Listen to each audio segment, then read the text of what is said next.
안녕하세요. 돈되고 도움되는 일상생활 중에 꿀팁 정보를 아주 쉬우면서도 정확하게 요점만 전달해주는 생활의 꿀팁입니다.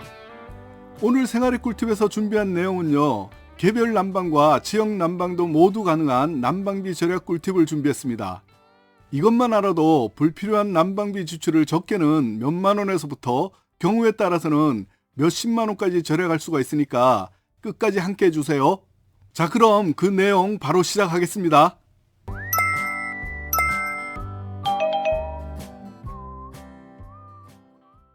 네, 날씨가 요 며칠 무척 추웠는데요. 이렇듯 날씨가 추울수록 전기장판이나 난로 등 보조 난방기구와 보일러를 더 돌리게 되니까 자연스럽게 난방비 걱정도 이만저만이 아닐 겁니다. 그러나 난방비 줄이는 방법이 있습니다. 먼저 그 첫 번째부터 시작하겠습니다. 난방비 줄이는 꿀팁 첫 번째, 보일러 전원 끄지 않기입니다. 외출 시 보일러 전원을 끄게 되면요, 외출 후 돌아왔을 때 실내 온도가 뚝 떨어져 있기 때문에 집을 비울 때는 외출 모드로 설정하거나 보일러 온도를 낮춰주는 이 두 가지 방법을 많이 사용하고 있을 겁니다. 대부분의 보일러는 외출 모드로 해두면 일정 시간 열기도 지속되고요, 그리고 일정 온도까지 온도가 유지되니까 외출하고 돌아와서 온도를 높일 때 더 적은 에너지로 집안을 더 빨리 따뜻하게 높일 수 있다고만 알고 있을 겁니다. 이 내용은 맞는 내용일 수도 있고 경우에 따라서 틀릴 수도 있습니다. 그러니까 겨울철이지만 아주 춥지 않을 때에는 보일러 온도를 끄지 마시고 외출 모드나 보일러 온도를 낮추는 것을 활용하시면 됩니다. 그런데 여기서 잠깐 우리가 조금 잘못 알고 있는 내용을 짚고 넘어갈게요. 외출할 때 보일러를 외출 모드로 해둔다라는 내용인데요. 이 경우 보일러 제조사나 고장수리 기사님들의 말에 의하면 외출할 때는 외출 모드를 사용하지 마세요 라고 알려주고 있습니다. 그럼 왜 외출 모드를 사용하지 말라는 얘기일까요? 그 이유는 온도가 많이 떨어지면 온도를 올리는데 난방비가 더 든다는 얘기와 상통합니다. 이 내용은 다른 유튜버 분들도 알려주고 있으니까 여러분들도 잘 아실 겁니다.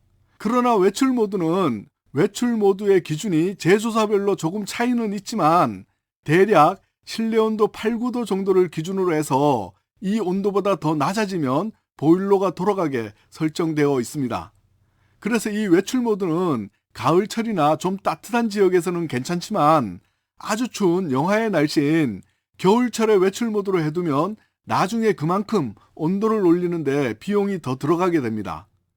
그리고 정말 추운 곳이나 한파주의보 등이 발령되었을 때는 외출 모드의 온도 센스는 실내에 있고요, 동파가 예상되는 위치는 보통 외부에 있기 때문에 동파의 위험도 있고요, 외출 후 보일러를 돌리면 이때 난방비 폭탄이 될 수도 있습니다. 실제로 수리기사님들의 말에 의하면 외출 모드로 해두었다가 보일러 동파가 일어나서 수리 요청을 하는 경우도 제법 많다고 합니다. 그래서 생활의 꿀팁에서의 결론은 아주 추운 겨울철에는 보일러를 끄거나 외출 모드로 하지 말고 외출 시 온도를 18도 정도 또는 사람이 있을 때보다 3, 4도 정도 낮게 켜두는 것이 오히려 난방비 절감과 동파 예방 효과가 더 좋다는 결론입니다. 좀 길었지만 오늘 내용 중 이 부분이 제일 중요합니다. 난방비 줄이는 꿀팁 두 번째, 가습기 함께 틀어놓기입니다. 아무래도 겨울철에는 실내 환기가 잘 안 되고 집안의 공기가 건조해지기 때문에 같은 온도라도 좀 더 춥게 느껴집니다. 이때 가습기를 틀어놓으면 집안이 따뜻해지는 효과도 있고 적정한 습도와 공기 순환을 도와주는 역할을 하기 때문에 호흡기 건강에도 좋고 난방비도 절약하는 효과도 있습니다.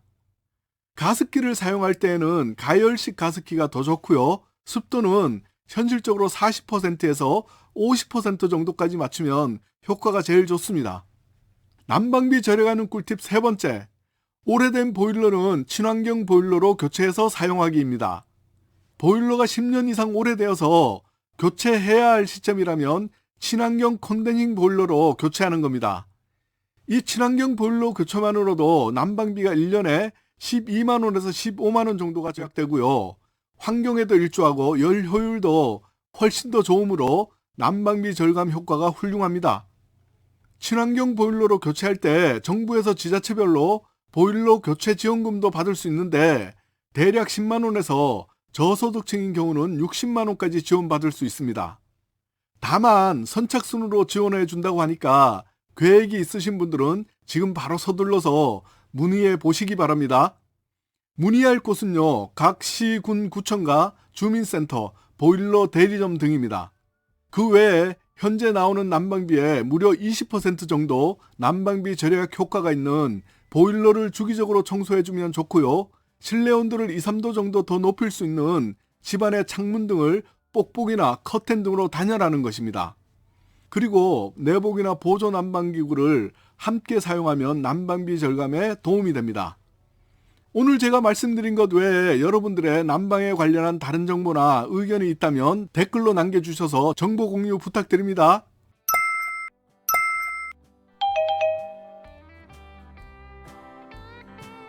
네, 오늘 생활의 꿀팁이 준비한 난방비 절약하는 꿀팁 이야기는 여기까지입니다. 좀 도움이 되셨나요?